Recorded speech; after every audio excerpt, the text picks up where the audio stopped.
Hello there, this is Greg Gergely and this is Force Training Academy. I'm making a quick video. I made a video about functional training and how I train and why I do that. Today I made another video about box jumps. This setup still there, you saw it from a different angle. And I'm making a video about box squats themselves. Why I do box squats and how I do box squats. In the local community there are a lot of CrossFitters and bodybuilders and a lot of powerlifters, which is a cool thing. But I receive this question quite often: why don't I get my athletes to squat ass to grass? And the answer to that is pretty simple. First, none of them needs it. Well, none of them is not true. Most of them don't need it. So I don't need to train, maybe 8 out of 10 don't need it. So I don't need to train them to be able to squat ass to grass with weight. I train everyone to be able to squat ass to grass body weight. It's important to have that range of motion controlled and ticked off the box so that when you need it, you don't get injured. But it's not important to be extremely strong in there, right? I don't want you to come out of the hole, with 150 on your shoulders. This, whatever. That's not. I don't even need you to be able to go there with a bar on your shoulder. No, don't need it. So that's number one. Number two, it's also a highly risky position for your knees. A highly risky. And I'm not saying, I don't want to come into this is bad for your knees to go below parallel. It's bad for your knees to push the knee forwards in front of the toes. The heel needs to be on the ground. This is all, it's not important. It's not important.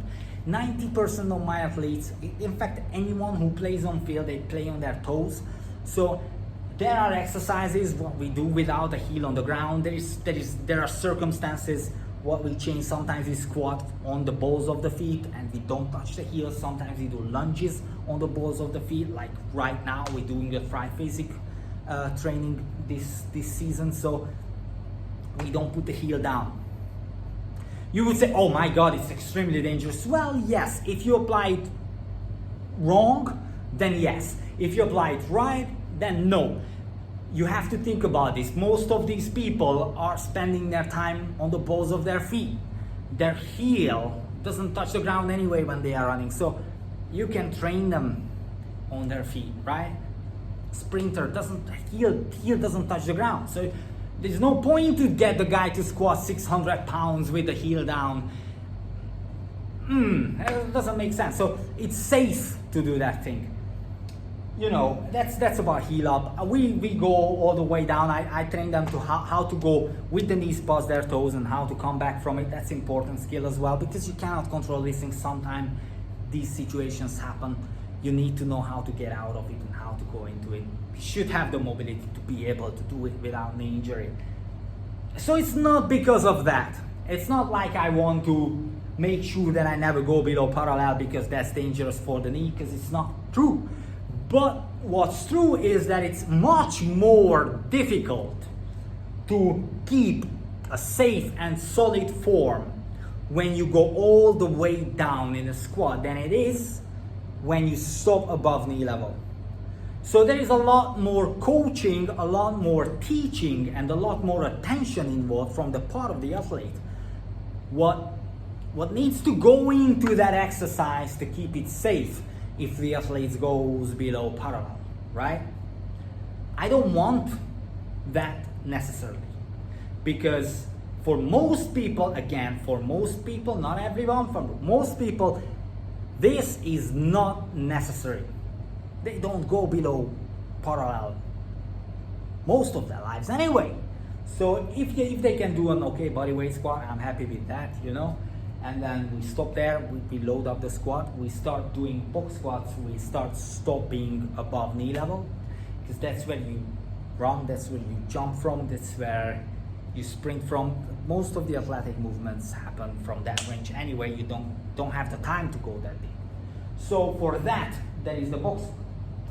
And we do a variations of box squat. We do the tap and go, in which case you would just come over here, you would just go down, tap and go, right? Again, the stance I'm using is not necessarily important. So it's more about the physiology of the athlete than the actual sport. I like to keep the toes looking forward, and I kind of like to keep them shoulder width because that's the most sport specific, right? But if they are really strong here, I will leave them here. Right? For example, me, if you give me a heavy squat and you ask me to stand here, my back's gonna collapse in this position. I won't be able to get back up with a good form. If I step out just as much as a couple of inches, now it's a different story. I'm capable of popping my knees out and getting back up from that squat, even with 150. So that is good, right? With this maybe 90 and I'm out. Here goes up to 150, 160, and I'm still fine, right?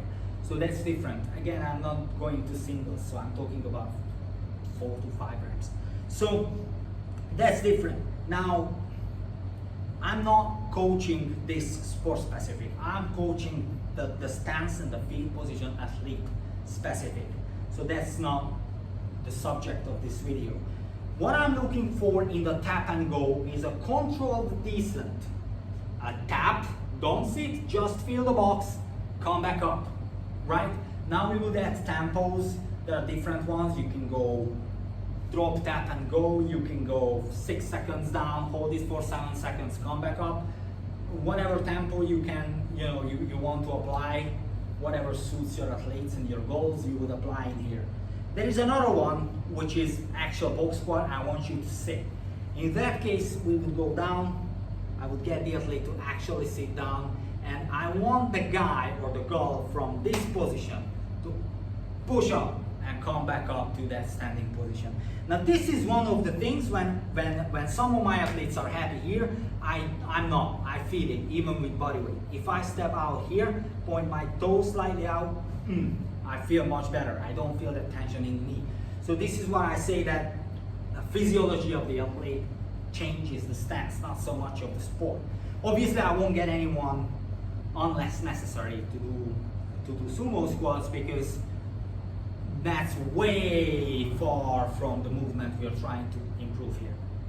So, but this, a variation in the stance, as long as it's anywhere near to the sport what we are working on, I'm happy with. So, this is it. You would sit down, you would stay sitting for a second or two, keep the tension on, and then boom, come back up, strong and powerful. I use this variation for vertical jump a lot because I really want that stretch reflex to go away with the heavy squat. I want the athlete to be able to generate movement and force practically from zero. And then when I add the box jumps or the plyometric exercises, this is when I train the stretch reflex. But that's a different approach. I don't want the athlete to start bouncing up and down with a lot of weight on the back. I want that squat to be more controlled. I would apply tempos on the way up. I would keep the descent nice and slow because it's a lot safer.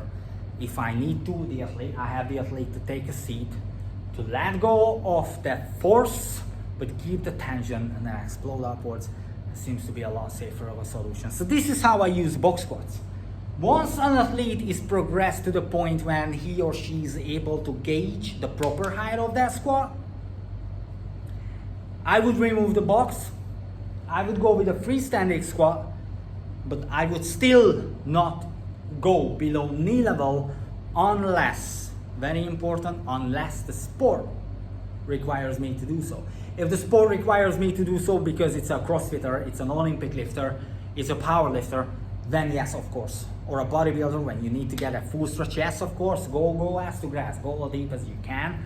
We're gonna reduce the weight unless you're a power lifter. Then you can, your sport takes the risk. We're gonna keep you safe as much as we can with the gear you have or with the technique we are looking for. But then again, if you're not, and if you're none of these, then I not necessarily want you to go below parallel. I want you to stay above parallel to work on that more functional, more athletic kind of range of movement. Functional is not the right word for this because functional depends on your goal. But right, more athletic kind of stuff, right? So, although it's not a box squat, and I get a lot of questions, this is why I don't get my athletes to go ass to grass, because it's not necessary for most of them. There are those who go as to grass. There are CrossFitters here who train strength and conditioning to help their technique and improve their technique in CrossFit, so they are safer and they can still enjoy their sport. Because you kind of want to understand that CrossFit is not really a method of training; it's a sport itself. And then you wouldn't do strength and conditioning with the sport itself, because that carries a high risk of injury. Same with CrossFit. You don't want to do strength and conditioning with CrossFit because it does carry a high risk of injury. You want to do something aside of CrossFit that helps to make sure that you can do those Olympic lifts, you can do those complex compound exercises in a high volume environment safely with a good form. So I train a lot of CrossFitters exactly for this. They do ass to grass squats. They do a lot of front squats. No one else does front squats. They do a lot of front squats because they need it in a sport. Does that make sense? So it's a risky exercise. Yes, I consider it difficult to teach, but they need it. So there you go.